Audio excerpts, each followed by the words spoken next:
Ladies and gentlemen, boys and girls, it's Diego with the beautiful Karina, my lovely prometida. And we're waiting for our K1 visa to get adjudicated at the service center in California, USA. And Karina is from Caracas, Venezuela, but she is a legal resident of Bogotá, Colombia. And I live in the Panhandle of Florida, near Pensacola, and north of Navarre Beach, and we're going to get married on Navarre Beach.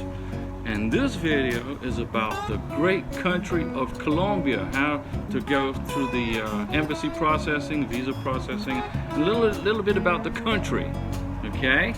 And I've been to Colombia probably 20 times. I've lost count how many times I've been to Colombia. And this video is coming to you from the Blackwater River on the waterway here in Milton, Florida. So come on along, let's go. Now, Colombia is officially called the Republic of Colombia, and it's a country that is mostly in South America, but there are regions in North America.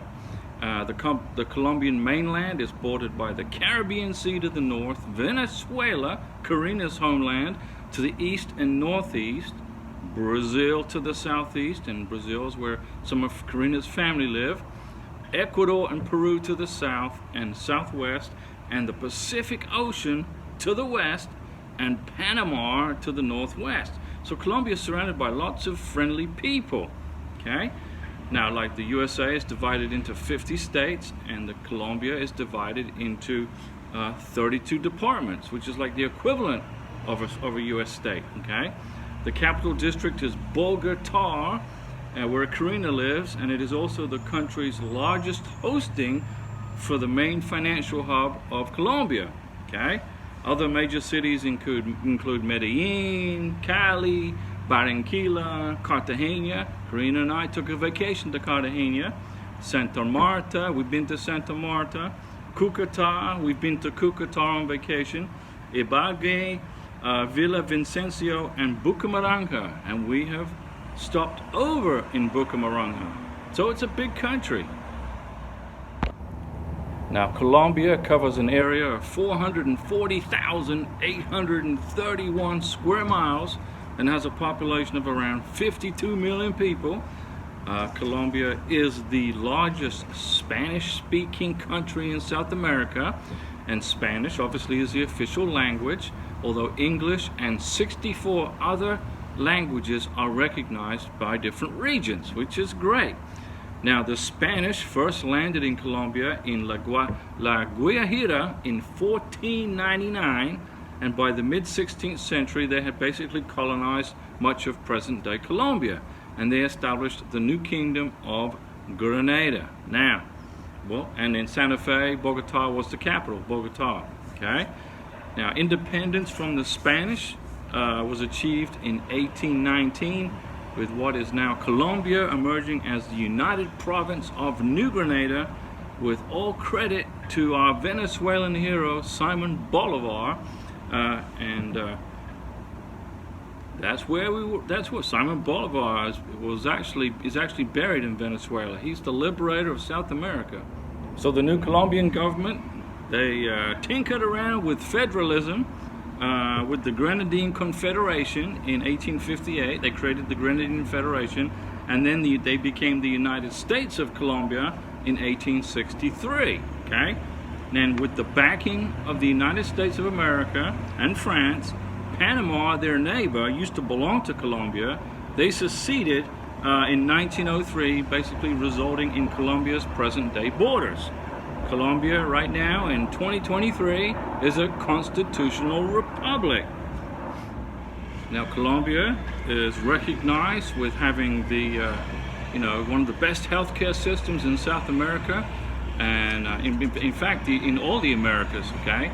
And the World Health Organization has given the status as the 22nd best healthcare system on the planet, and that was in 2022. And then there are 26 Colombian hospitals were among the 61 best in Latin America, which is 40% total, okay? Also in 2023, 2 Colombian hospitals were among the top 75 of the world. Colombia has the second highest level of biodiversity in the world, and its territory encompasses the Amazon, the rainforest, it's like rainforest, the highlands, grasslands, and they even have deserts, okay? It is the only country in South America with coastlines and islands along both the Atlantic and the Pacific Oceans. And Colombia's main exports include mineral, fuels, oils, fruit, and other agricultural products, okay? And like sugars and confectionery also. Colombia is also very famous for its emeralds and its emerald mines, okay? And also it's also famous for flowers. Colombia exports to the United States more flowers than you can imagine, and it's great business for the Colombian economy, okay? But now let's talk about food, my favorite subject. Let's talk about Colombian food. Now, Colombian dishes and ingredients, they basically vary from region to region, north, south, east, west, and the coastal, okay? And some of the most common ingredients in their cuisine include cereals such as rice and maize, and assorted legumes, obviously meats for protein, including beef, chicken, pork, goat, and also fish. Fish and seafood is very popular in Colombia, okay? And I can attest to that, okay? Colombian cuisine also features a variety of tropical fruits such as cape, gooseberry, feijoa, araza, dragon fruit, and mangostino. Now, mangostino is rico, very nice, okay? They also like granadilla, papaya, guava, mora. Mora is basically blackberries. Lulu is one of my favorite drinks in Colombia, and passion fruit. Now, Colombia is one of the world's largest consumers of fruit juices, and I can attest to that, because when I'm in Colombia, Karina is making me all these different fruit juices with her blender, and she makes some really good fruit, Lulu especially. Oh, and pineapple, oh, pina, very good. Now, among favorite appetizers and soups in Colombia are patacones, which are basically fried green plantains. Karina makes those.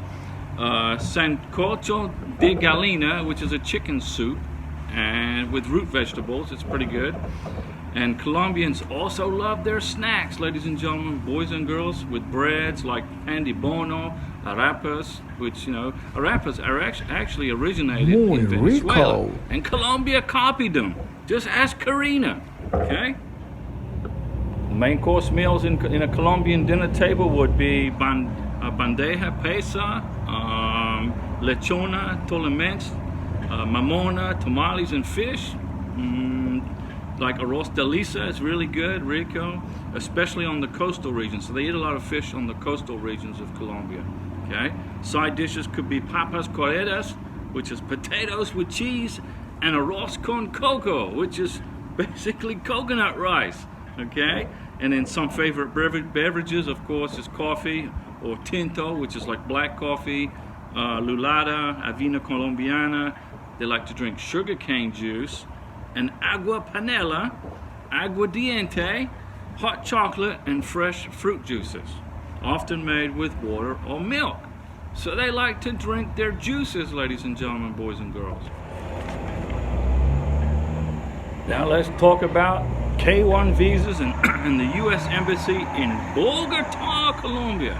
Now, in fiscal year 2022, the U.S. State Department approved 1,190 K1 visas at the U.S. Embassy in Bogotá, Colombia. Let me repeat that. 1,190 K1 visas were adjudicated, approved, issued, stamped into passports in Bogotá, Colombia.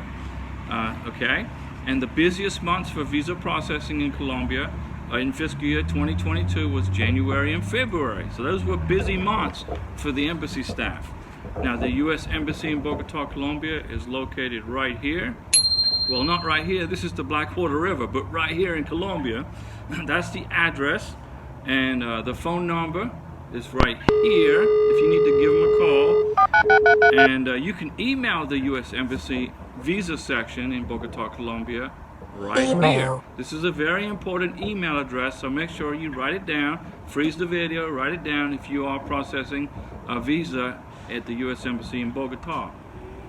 Don't forget, ladies and gentlemen, boys and girls, to fill out your DS Form 160, your State Department Form 160, You are required to answer all of the questions on the DS-160 accurately and completely, okay? And this is the website right here. You go to this website right here to register your K1Visa appointment at the U.S. Embassy in Bogotá. Now, this is May 2023. The current wait time for a visa interview is approximately 2 months at the U.S. Embassy in Bogotá. But the hardest part right now is basically trying to schedule a medical exam. So a medical exam appointment is premium. They're hard to get, but don't give up. You can do this, okay? Now, I recommend that you email the U.S. Embassy in Bogotá with that email address I gave you when you get the ready status from the MVC, okay?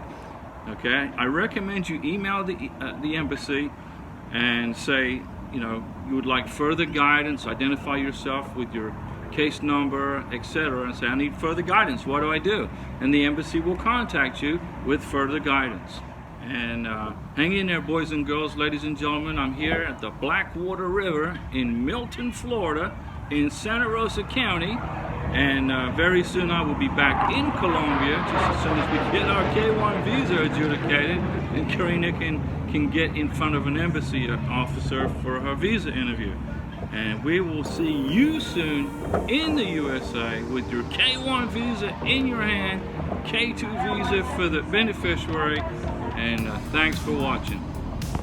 And don't forget the live stream, ladies and gentlemen, boys and girls. I do a live stream, K1Visa questions and answers, on Wednesdays at 5 p.m. Central Time, on Saturdays at 7 p.m. Central Time, and on Sundays at 11 a.m. Central Time.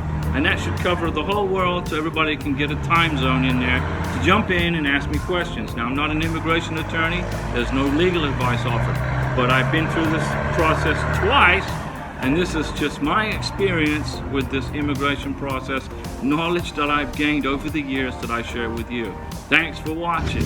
Stay patient. I'll be back.